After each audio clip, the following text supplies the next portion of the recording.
Folks, today's episode of Tavern Chat podcast, Fireside Chat with Vince Florio, is brought to you by Maximum HP, issue number 4, Undead Kickstarter.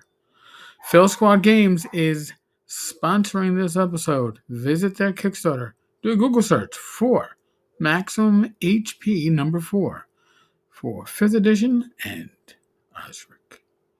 Thank you. Live. Yeah, it's live. No, there we are. There we go, folks. Welcome to the Tavern Chat podcast. This is being recorded live on Facebook and YouTube. With me today for the Fireside Chat, which will hopefully be a monthly feature. Vince, we're going to have to find something to actually call this returning feature. I have Vince Florio, who in the past I have labeled the Podfather of the OSR. I was calling him the father of OSR podcasting, but I guess the Podfather sounds easier. Vince, welcome. Thank you. I'm still looking for the fire because you keep saying this is a fireside chat. I don't see one back there. Well, if you look at the virtual screen behind my head, behind the fighter holding up his ale, you have the glow of a fire, not a fighter.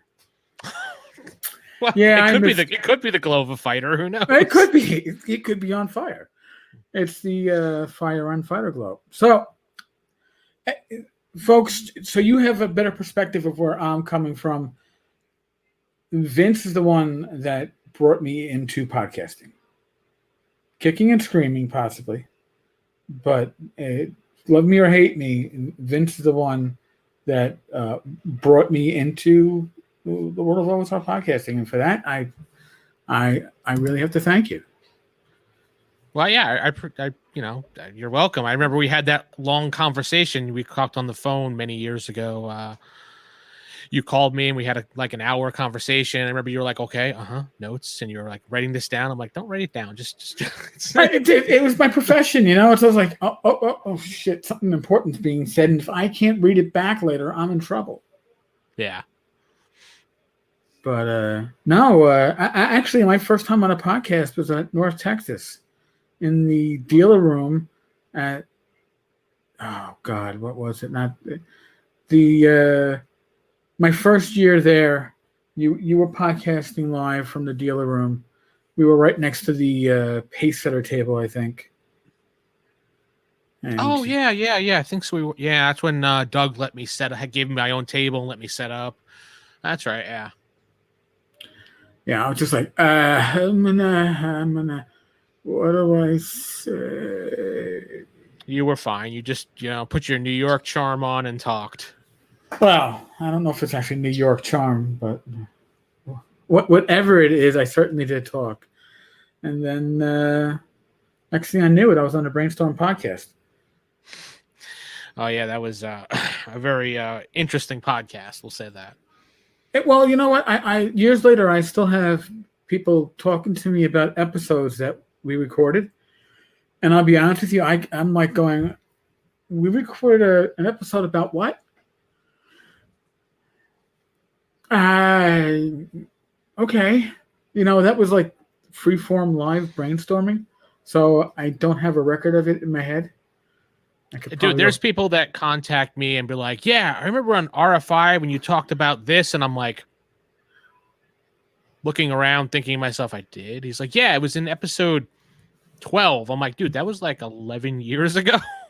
More than that? I don't remember that much. So yeah, it really does become like that. But now, since we're talking about RFI, and you are well known for Roll for Initiative. Mm-hmm. What, and I'll be honest with you, I'm not even sure if I know the answer to this, but what got you into podcasting? I mean, I know that you had done DJ work out in Long Island at one point, but what got you into podcasting? I like being on the radio, and when I realized being on the radio did not pay the bills, I wanted to just kind of do my own thing. And I did remember Live 365. Yes. I used to do things on Live 365 even before podcasting was a thing that Apple made, because Apple made podcasting a thing.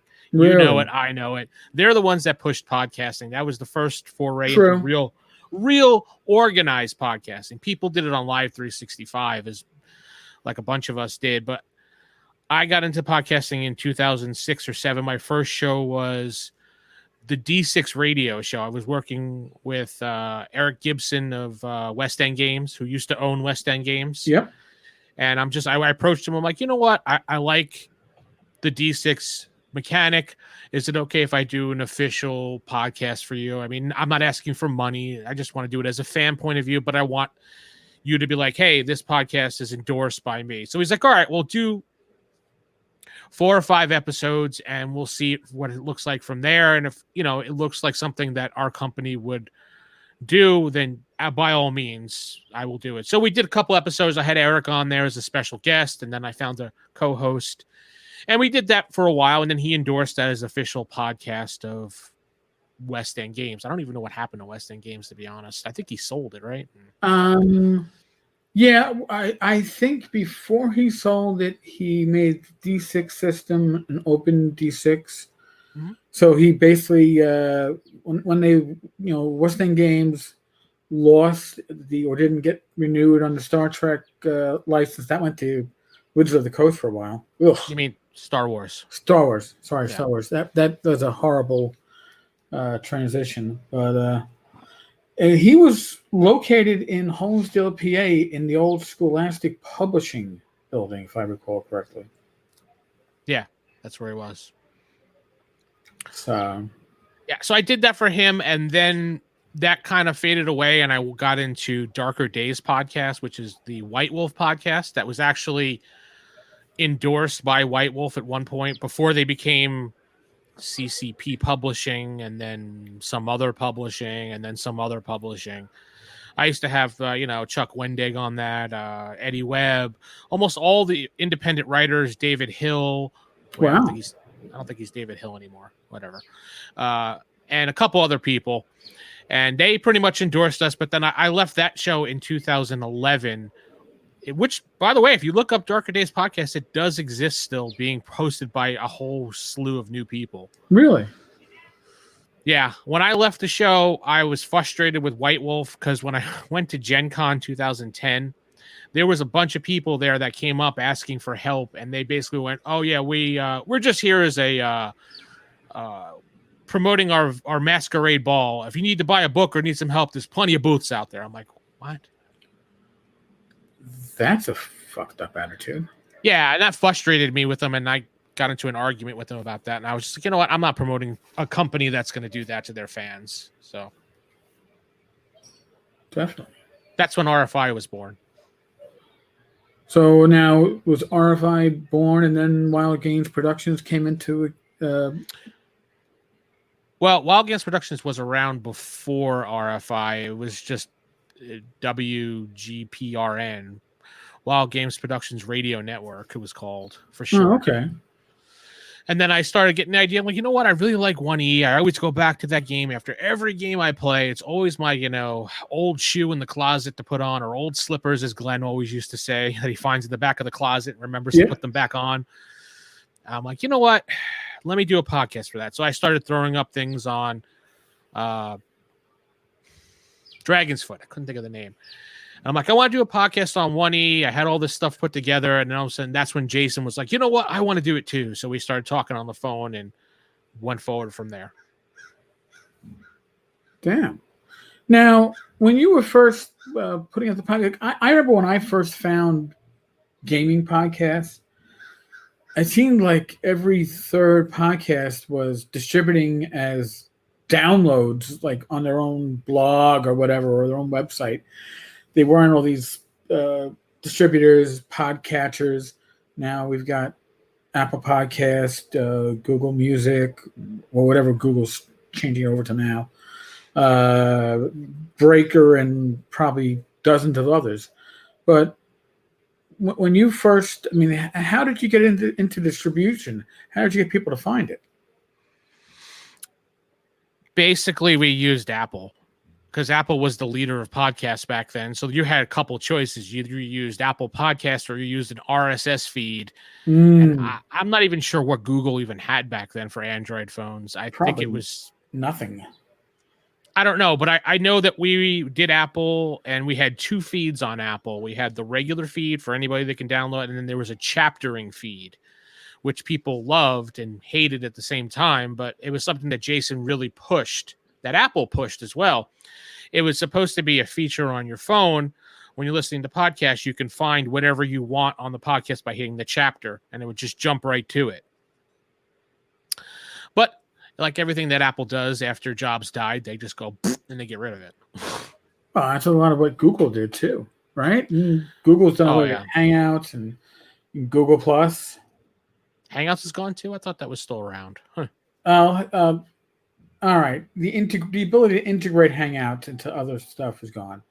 I used to use Hangouts for Roll20. Can't do that anymore. And if you've ever used video and sound via Roll20, you know why people were using Hangouts. So I use Discord for all that stuff. I don't use Skype or Hangouts or whatever. Yeah, I've moved most of my gaming. You know, when you have like my main setup is 2 screens, and I'll have Discord on my side screen with all the video up and all that stuff, and then I'll run Roll20 via the main screen. So it works. Yeah, that's how I had it set up for this is my Twitch setup. That's why there's a green screen behind me, which I usually use. But this program wouldn't let me use the green screen. But I have my monitor, or my giant monitor here on my left, or the viewer right, which has all my equipment, like XSplit and Discord and everything here. And then this main monitor right here I'm facing is where my camera is and where I play games on. And I have a third one on top where I can monitor chats and stuff like that. Damn, that's an impressive setup. Well, I researched how to do like the best setups and watch videos. And I'm the type of guy, if I go into something, I'm like, I have to research it, make sure it looks good for me, then test out what these people say, and then find what works for me. And this is what works for me. It may not work for everybody, but it works for me. No, I got you. I mean, my recent history was I wanted to start doing things like this using YouTube. And then, again, in this case, I'm going to be uploading the audio to the podcast later, but I wanted to start doing YouTube videos and doing the interviews on YouTube, get some live feedback when possible. And that was my plan back in February. I was actually brainstorming it when I was at TotalCon. And then, pneumonia, sepsis, congestive heart failure. It's like, wow, I got derailed for like half a year. Oh, and COVID, we are. Oh yeah, that little thing called COVID. Yeah, right. That little thing called COVID. It's like, yeah, I was hospitalized 3 times. You had COVID? Not once. I just had other stuff. Doesn't exist. There's no such thing as COVID. It's like, I mean, I've reminded people that, when New York City was getting hit hard, Elmhurst Hospital is where I was in early March for my pneumonia and sepsis. I was there for 3 nights. And then a week later, a week after I got out, they had 18 dead.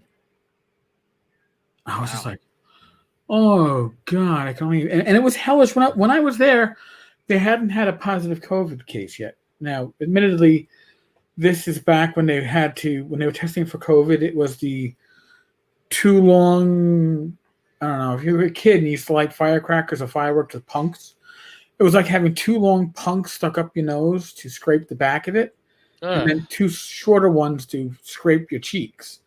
I don't think they use the shorter ones, and I've been tested 4 times now, and I've been negative each time, so. But yeah, no, and here's that. And since we're talking and we're on video and we're talking about online gaming, I just before COVID, I know you're an avid gamer. Were you gaming in face-to-face games or were you gaming virtually? A little bit of both. The game was here at my house. Okay. Tabletop gaming. Yeah, it was here at my house. In fact, my room here, you can't see the other half of it, is basically now my office for work, but before that it was my gaming table / studio because it has all microphones around it. Right. If you look at this room, it kind of looks like if you go to a studio, except for it doesn't have the sound protection on the walls. That's the okay. difference. But yeah, there's microphone, there's stands. People could sit around the table. I mean, I can have you over and we can have a formal chat like we were in a studio, like a Joe Rogan podcast or, whatever. All right. So now I'm guessing that your gaming is all virtually? Everything is done via Discord, and we either use, I can't remember the name of the software online that one of the GMs uses, but I use Foundry Virtual Tabletop. I invested in that when it came out as a Kickstart. Was it Kickstarter or early access? It was like $50, and you own the program outright. You run it basically on your own PC or your own server, Right. and your players connect via a browser, much like Roll20. And even as a GM, you can connect via a local browser, and everything's done on that through the server, which you own for life, and you can connect as many players as you want. 50 really? if you want. Yeah, I mean, it's perfect for what I need, and it's very customizable. There's a bunch of rule sets for it. It blows Roll20 out of the water. It blows Fantasy Grounds. Fantasy Grounds. It blows Fantasy Grounds out of the water. I mean, you don't have a stupid monthly fee or you got to pay for space because you basically pay for it all up front and it's yours. Well, Fantasy Grounds, I have, God help me, I have the lifetime GMs with like 6. I can host 6, but the problem with that was, and I know they're coming out now, you can run it on OS X, but I've been using Mac now for years, so it's a license that I cannot really use. And I enjoyed using Fantasy Grounds as a player, but as a GM, what I needed to put into it to get out what I thought was value for the software just wasn't there. It resembled too much like HTML coding to me, and I am not a coder. As for Roll20, and I've told this before, I like Roll20, but I don't use 90% plus of the features that are in it. And when they had asked me a couple of years ago if I would record a game session so they could share it up on the Roll20 network, and as an example, I was like, you have no idea how I run games using your software. Like, well, no, what do you mean? I go, I use Fog of War, and I use the dice roller. I use Hangouts for voice and video. I don't use tokens. I use the pointer, where the little mouse pointer where you hit the spot and the little circle goes bleep, bleep. I do that, and they're like, "You don't use any automation?" I go, "No, I actually type out each freaking dice roll as it comes up because it's more theater of the mind, and it's I'm old school. I don't want to call it narrative, but we are more into getting things solved by figuring out traps and tricks than we are about necessarily rolling a lot of dice." And they're like, "We'll get back to you." And they didn't get back to me, which is fine. Never again did they. Well, listen, my regular gaming group, especially back then, probably this is actually before I retired, so that goes back over 4 years. I could not have had my face shown because it was like, as you probably well know, when you game at a table with friends that you've known for years, nothing is off limits. It is politically incorrect. It is vulgar. It is probably somebody passing gas, which you don't have at the virtual table, but you would have at a regular table, and people just telling gaming war stories at a moment of downtime. And they don't want that and show off their system. They don't want people going, "I killed a mother." No, they don't want that. So I was like, "Yeah." Are we not allowed to curse here? We're allowed to curse. I already cursed before. I was just trying to be nice for the in context of Roll20. I say fucking shit all the time on my podcast. I think the best review of the Tavern Chat podcast was, I like listening to the Tavern Chat podcast because it reminds me of NPR until the F-bombs start dropping. I was like, all right, I'll guess that actually might make NPR a little more interesting if they had a couple F-bombs on there. Well, we can work on it, man. We can work on it. So, Vince, what have you been up to lately? What have you been doing gaming wise? As far as gaming wise, I've mostly just been I've been mostly playing on Twitch, keeping to myself, doing my YouTube, doing my little videos here and there on, Palladium or DC Heroes or, 1E, D&D, things like that. And that's really it. I haven't really had my face or anything into the OSR, so to speak, really much. I really didn't have many of I just really didn't care, to be honest. People did their thing. I did my own thing. I left them alone. They left me alone. So we had our understanding. I didn't. Well, I get people I'm asking tired of drama. Oh, jeez. I'm tired of people having to, giving me ultimatums, tell me this or that, if this, then that, I just said, you know what? Fuck you all. I don't care. I'll do what I want on my own channel, promote how I want to promote my stuff. If you don't like it, then you just move on. That's all. Plain and simple. I mean, I listen, I have had many attempts to unperson me. I've had a couple of individuals unperson me. You haven't heard that term? No, I'm not up on the new lingo. Please tell me, sir. Okay, so the unpersoning is to remove you from social media. So I've had at least 2 people. The first time was really hilarious. This individual had 200 Facebook friends, and he was like, if you are also friends with Eric Tenkar, you need to remove me or remove Eric Tenkar, because it was a weird ass shit over DCC, RPG, and conspiracy theories. I'm not even going to go into it because I don't even remember half the details because they were really bizarre. And within a week, the guy had 3 Facebook friends. I've gone through many of those things. Yes. Many of those things. The reverse purge. Yeah. My philosophy on that is I completely ignore them. I give them 0 power that way. Yeah. And I just block them. When I see that shit, I just block them. You want to block me? Block me. I don't fucking care. It's a fucking Twitter feed. It's this or that. I don't care. I don't do it for your approval. I do it for my fun. And if someone happens to learn something along the way or gets an idea for their game and they're like, hey, Vince, that was a good idea. My game went off and people loved it. That's exactly what I'm there for. I don't care about it. You give them power, then they have control over you. I agree totally. There's a reason why the tavern is a neutral ground. And I have to apparently repeatedly explain to individuals that being a neutral ground does not mean that you won't be offended.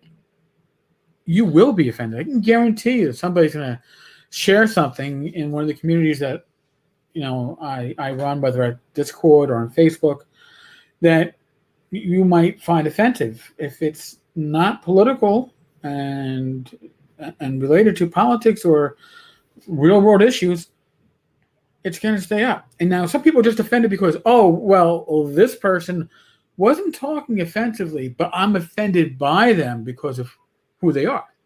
It's like, I can't help you with that. If that's how you live your life, maybe you need to go somewhere else. Yeah. And I got to say that declaring the tavern a neutral ground was actually Frank Metzner's idea. And it was a good idea because it really does cut down on good 95% of the drama. I still get the I have to leave because you allow so-and-so to share their stuff here. It's like, okay. The grand exit. Yeah. You have to announce your exit. I didn't know who you were before you left, and I'm probably not going to care after you leave. Flight 102 is now leaving the airport. Nobody gives a shit. Is there anybody on Flight 102? Negative. There's no passengers. There's actually no crew. It's on autopilot. It's the Delta drone. Yeah. So, but that's what I've been doing. I've been playing on Twitch, doing my YouTube, kind of keeping to myself, not really podcasting at all. Except for, I mean, I guess you can count the actual play podcast that we do at rollhighordie.com, myself and my local group, which is now my virtual group at this point. But we're all still local. We're all right here in Texas.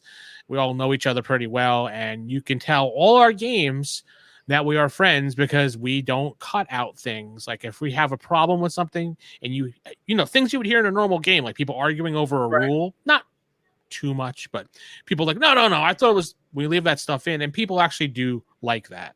Well, that is good because I hate listening to podcasts that are, well, YouTube or podcasts. I hate it when you're watching like a YouTube video and you can see the video jump as they're cutting out whatever, the throat clearing that they throw in between, or they nose scratch, whatever. Leave that shit in. But I hate the podcasts that are too clean, that there's never something that is real. It's fake. It's almost like it's, oh, this is my trophy. I'm going to stick it on the wall. No, I'd rather see what you did to earn that trophy as opposed to the trophy. Show me the process.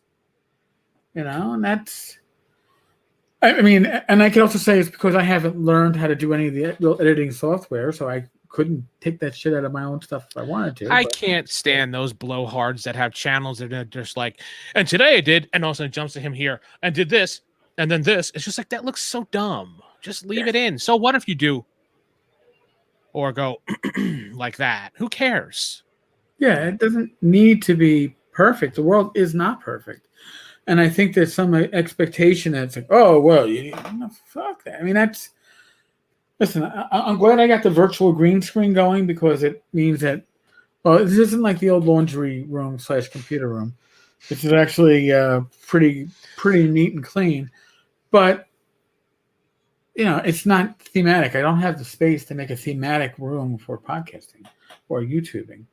But this wall works. Behind me. Well, actual wall behind here. So. All right. Well, it's a good setup, man. I have a window I face in this position and room behind me. So what's going on? I have to have a question. It's 30 minutes into this and I haven't seen one cat ass the entire time, Eric. What's going on? Yeah, actually, where is Ashley? Hold on a second. She is not in the room, and she's actually, oh, that's where the door was banging. She's been banging on the sliding door trying to get back into this room. Aw. That's what's going on. Rach is doing her yoga instructor or yoga teacher training. Okay. So it's all by Zoom now. This is stuff when she did her first 200 hours, it was all in Manhattan. Now, because of the world of COVID, it's on Zoom every 2 weekends a month. So it's like she doesn't need to hear me and Vince, or at least hear me talking to Vince. She won't hear you, Vince. I'm wearing headphones.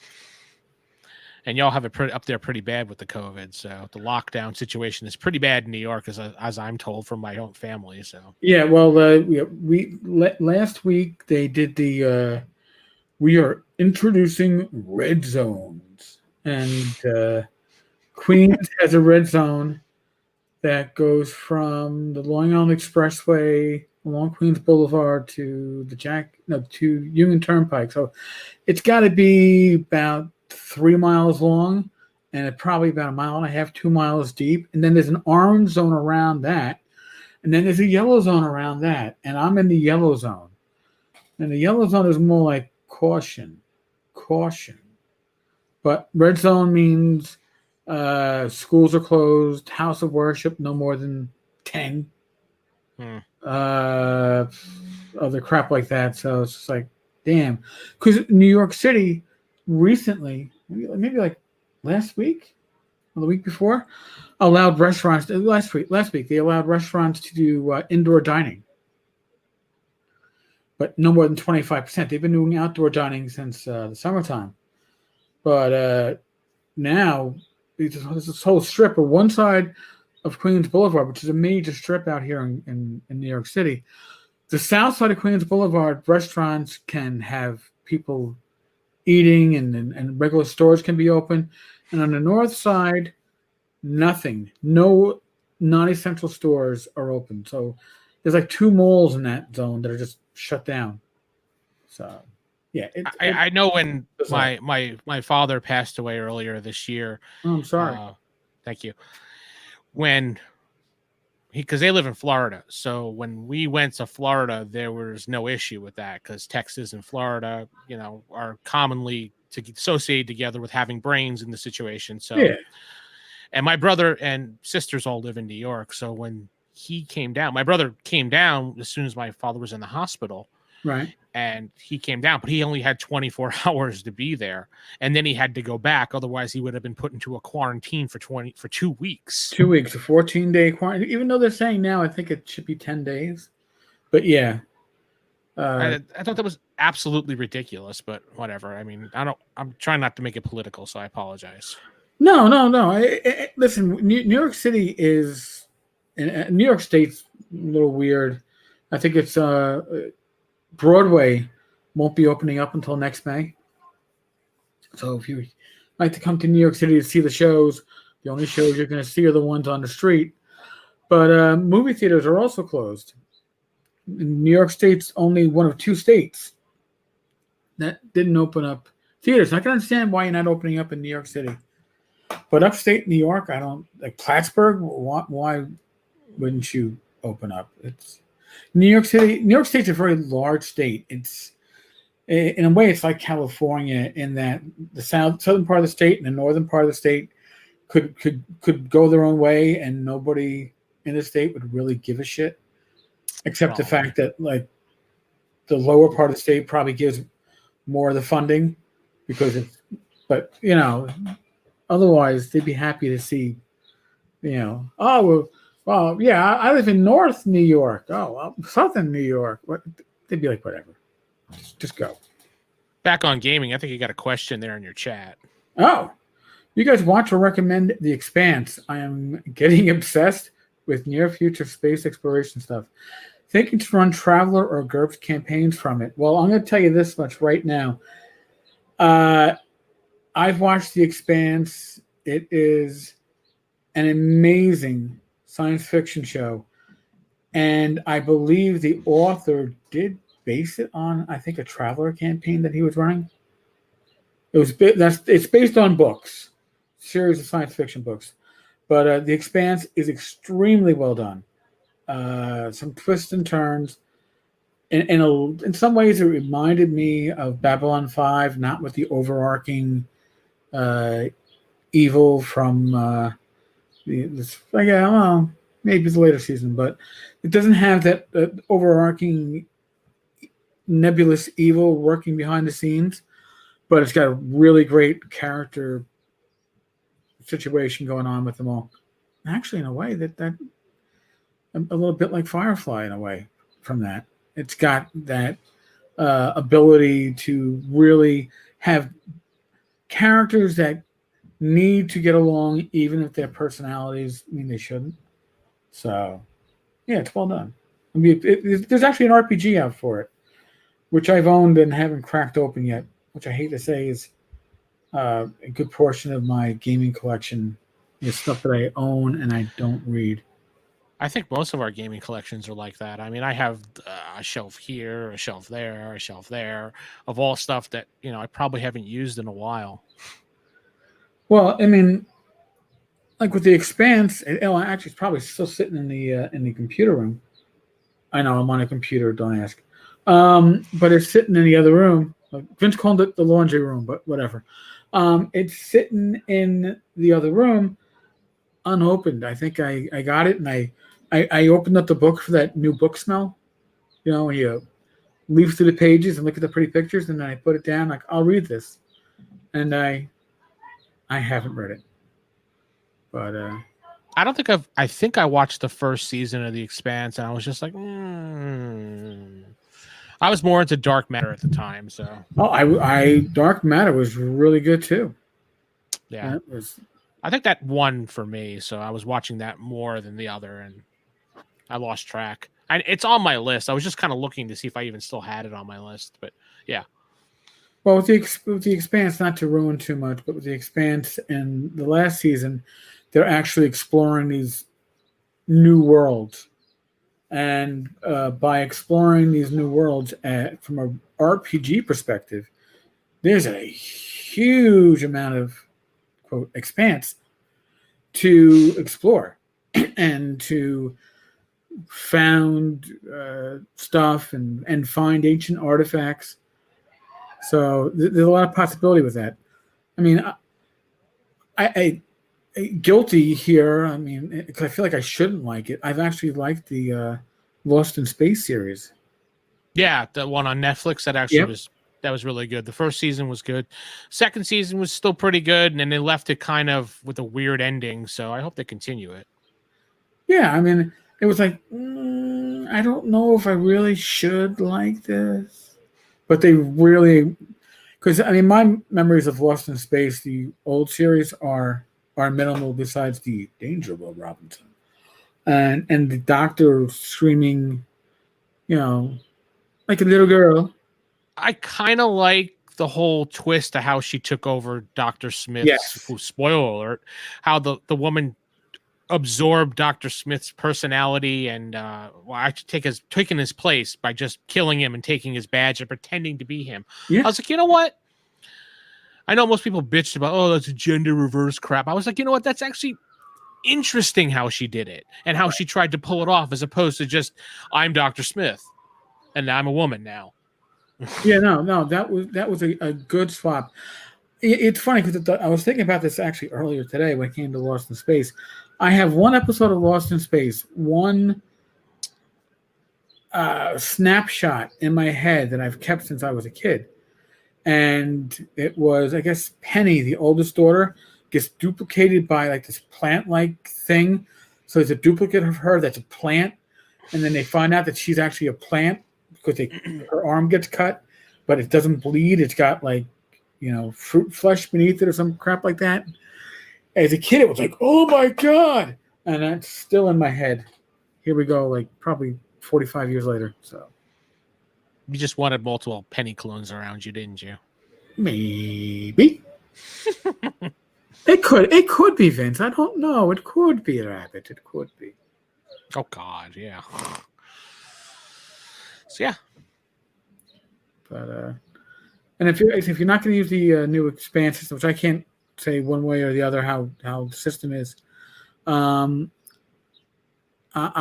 think GURPS would give you more flexibility as a system. I like Traveler, but Traveler still defaults to computers that are the size of a room, right? Yeah, unfortunately. It's like, I have more computing power in my cell phone than an 80-ton ship does in Traveler. I don't know. I'm partial to D6 Space myself when it comes to like random sci-fi generic campaigns. So, well, if you're going to run like space opera, or something that is Star Warsy, where you're less worrying about how the tech works, yeah. D6, open D6. It's out there. It's free. It's a great system. Years of playtesting behind it. It works very well. And that cat is banging away at that door. Oh, is that what that noise is? Okay. Yes. So I'm going to step away from the camera, although I think the camera will keep me from most of this. And wait a second. It's got to be the wind. I was going to get up and fix it, but it ain't. She's actually on Rachel's chair. Oh, so yeah, no cat ass, folks. I'm sorry if you were waiting for cat ass on this. Vince and I will have to accommodate that on a later episode. Yeah, probably. I don't know. I don't even know what we would call the show. Yeah, what would we call this? Why don't you get a poll or take a poll? I could do that. Maybe I shall. The OSR, OSR today. No, they had OSR today, didn't they? OSR today. That was Jason Paul McCartan's website, and that's been down for years. Oh yeah, that's right. Yeah. Yeah, OSR redo. Well, I guess we can't be Sword Dream because I think Sword Dream died a very uh, ignoble death of just being ignored. Yes, Sword Dream is now dead. Yes, I must make the sign of. It's like, oh.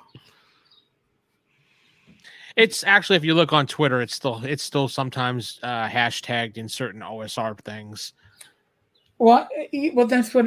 Because I was being asked actually about Sword Dream last week, and I was like, it shows. I see it on Twitter as a hashtag, but it's always a hashtag with hashtag OSR. Yeah, because they want to make sure they capture the whole audience, including the small splinter group that splintered. But it's not like we can only aim at the small splinter group because then you get most of your audience ignored. They were about as successful as the honorable OSR. Yeah, that's how successful they were. Yeah, I mean, and part of it is ignoring the fact that the OSR is by its very nature not just decentralized, uncentralized. I think the nearest thing you could call the OSR, and I hate to make this comparison, it's like Antifa. It exists. It has no leadership. It does have influential personages, people, but there's no central. Everybody follow Jackass over here because you don't have that. And the attempts to carve out a spot to do that usually is because somebody wants more influence than they have. I know it's usually about, oh, well, the OSR allows anybody in. That's the whole point, right? I mean, yes, anybody. The OSR, by its own very nature, is a neutral ground in a larger sense.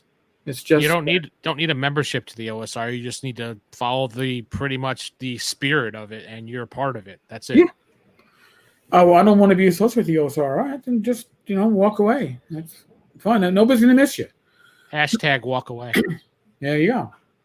But yeah, there are no OSR membership cards. There is no test to take to make sure that you are virtuous. There was the cat. See, she agreed. Yes. She's like, I know you were talking about me before. Ash, there's been a request for kitty ass. Do you want to show some kitty ass? No, Eric, we don't want to see kitty ass. Thank you.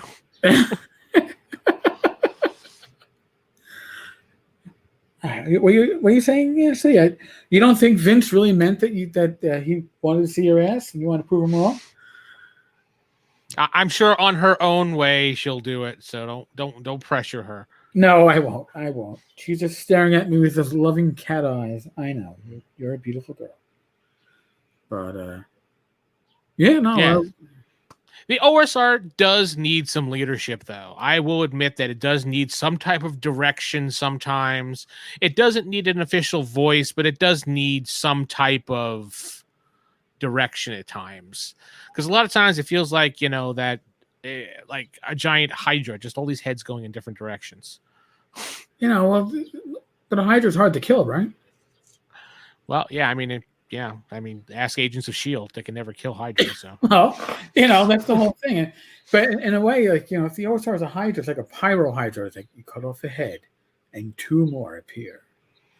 I mean, you've been around gaming long enough to remember, like, Targa. Oh, yeah, that was one that Joe Block was involved with, right? Oh, yeah. There were a number of people, Chicago Wiz, number of people involved in Targa.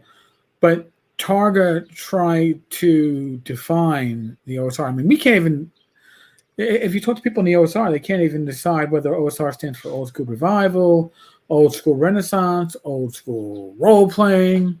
Old school sucker. Oh, wait, that's right. And is it only games that derive from the Wizards of the Coast, OGL, that emulate second edition and before? Or does it also include early editions of RuneQuest and Traveler? And there's this whole but the fact that you can't define it, if it is that nebulous for many people, some people have their strict definitions, but the fact that it's so nebulously defined that there are people, not going to name them because they're like Candyman. If you mention their name, they appear in the mirror and kill you. But there are people who write game systems that have nothing to do with Dungeons and Dragons or the old school role-playing movement or any of the old school systems, not even Traveler or RuneQuest, and yet they call their games OSR because they identify themselves with the OSR. And really, I guess, who are you to say that they're wrong if we can't even define the OSR? I think we should stand up, form a council, and declare now. I think declaring a council would be too early for declaring the council. And actually, no, you can't climb up my pants to get up to the desk. You got to find another way up. It's like a cat claws on my leg. It's like, thank you. Yeah. Oof. But hey, we actually managed to stay non-offensive. Oh wow! I mean, I can kick it up a notch if you want. I mean, Nah. Usually my vulgarity is offensive enough for most people. Just the fact I'm a New Yorker, it's a bit of a train wreck by itself. But yeah, we could probably wrap this up. Man, my listeners on the podcast are going to have a number of lengthy episodes this weekend. Yeah, I just did an episode of my little solo podcast that I started doing again. And I had a little sit down with Big Sal that used to be on RFI with me. And he was on, I think, Brainstorm with us. He was on the Brainstorm for a bit. Yeah. And we were having a chat, and that lasted almost close to an hour chat. And I had to put a warning on the beginning of that podcast. It may trigger various people. So, a trigger warning? See, that's the whole. It's like playing with an X card at your table. I can understand maybe if you're playing at a convention and people need that, but if you're playing at your home group, you shouldn't need an X card. If people are coming to listen to your podcast, Vince, or listen to this podcast, they shouldn't need trigger warnings because they should kind of have an idea of what to expect. Like I said, I'm a neutral ground, but doesn't mean I won't offend you. It's I'm a New Yorker. I'm bound to offend somebody just by existing. It's what is that quote from Ghostbusters? Every New Yorker's God-given right to be an asshole. Oh God, yes. Remember? Yeah, there's a lot of great quotes. The mayor said that. Yeah.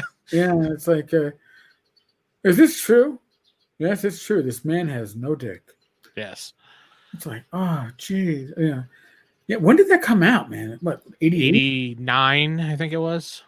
I'm going to make a true confession here. I used to have the Ghostbusters RPG, and I can't find it anywhere. I haven't seen it. Well, I'm sorry. The original Ghostbusters was 84. I apologize. Wow. Okay. I can't find the Ghostbusters RPG published by West End Games. Yeah, mine's right over there on the shelf. You bastard. You bastard. You bastard. Yeah, that was a New York saying. Hell. There you go. It's like, I was digging through some stuff, by the way, in my gaming collection. And it's like when you find something, you go, "Oh, cool! Hey, I remember this box set." And it's like you look at it, and you go, "And it's a box set. It's missing one out of the 3 books. Son of a." Or it's missing the main book. Yes, it's like I can start the adventure and I can finish the adventure, but the meat of the adventure isn't there. So. Well, Vince, thank you, and we should do this. We will do this monthly. Yeah, so you'll do some type of OSR. OSR shit talk, we'll call it. Well, I already got Talking Crit with Bad Mike, which, that reminds me, I got to put that up when we recorded on Wednesday. That was done. I got to get it up. We recorded that on Discord, and Craig was having none of it. Craig dropped twice. Ooh, okay. Yeah, it's just like, at least Craig makes an announcement when he leaves, but still, that sucked. Well, Vince, I mean, like I said, I owe you a lot. You are the reason why Oh, stop. you're the reason why I got into podcasting. I mean, I've been doing the podcast now for over 2.5 years, this solo podcast, and and making the transition to include YouTube. I won't necessarily give you full credit for that one, but you've certainly shown that it can be done. You and Glenn are people that I first found because of podcasting. I And now you I both have a I, YouTube dr- presence. I dragged Glenn into podcasting too because he was basically just he was a voiceover guy for doing Really? voiceovers. Yeah, voiceovers and plays and stuff like that. And I was working with, I can't, I remember her. I can't remember her last name, but it was Julie. And she came on RFI a bunch of times. And then she's like, I have this guy that's into gaming that I know who would really love to do this stuff. And then she's like, she introduced me to Glenn, and then Glenn came on Save or Die, and it's all history from there. Like Glenn definitely has a voice that can definitely carry a show. He's got he does. I can see the voiceover part. I can see him doing work on like Batman cartoons and stuff like that. He hasn't, but I could see it. I know he does.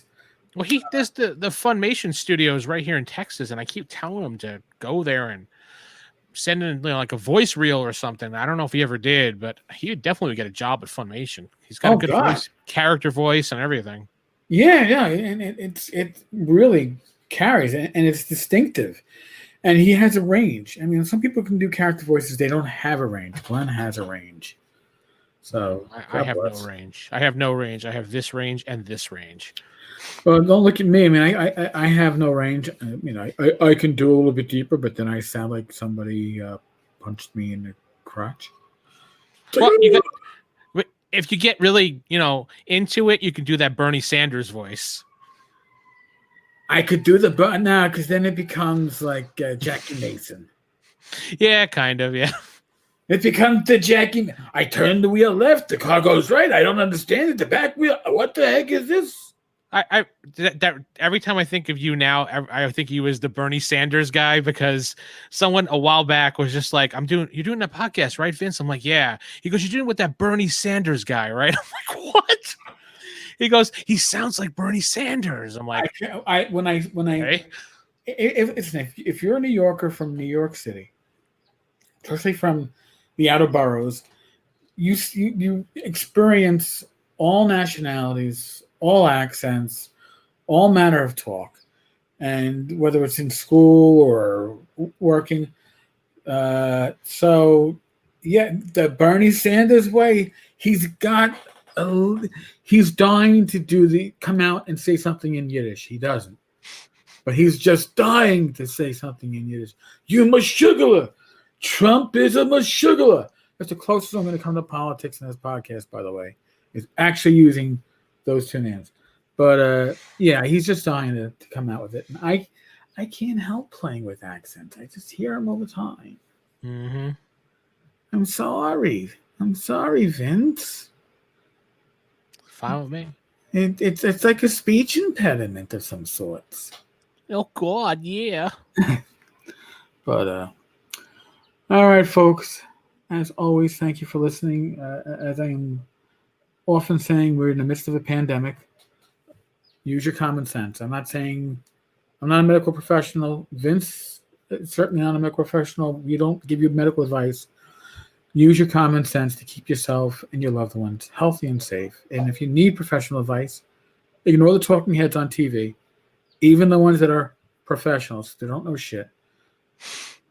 Find a medical professional. Find your internist or whoever you see, and get advice from somebody who knows you, and that's in the field. Be safe. Be well. God bless. Roll. God damn it! The Munchkins played the Ghostbusters RPG at our RPG club way back when. David Thompson. Well, David, I don't know about Munchkins playing it, but I could never get my group to play it. I've never seen that as a Munchkin game at all, but okay. No, unless it was little kids. I mean, I did get my group to play once the Rocky and Bullwinkle game from TSR with the hand puppets. It became a lot of jokes about like you need to bring back the puppet podcast now that you're doing video. Oh, that puppet needs to come back. I still have him. You need to bring it back now that you're doing video on YouTube. You need to do a puppet. Feltothraxis. Mm-hmm. Only problem is I can't really throw my voice, so I'd have to be like out of the screen. No, just do focused episode on him talking about a game or something.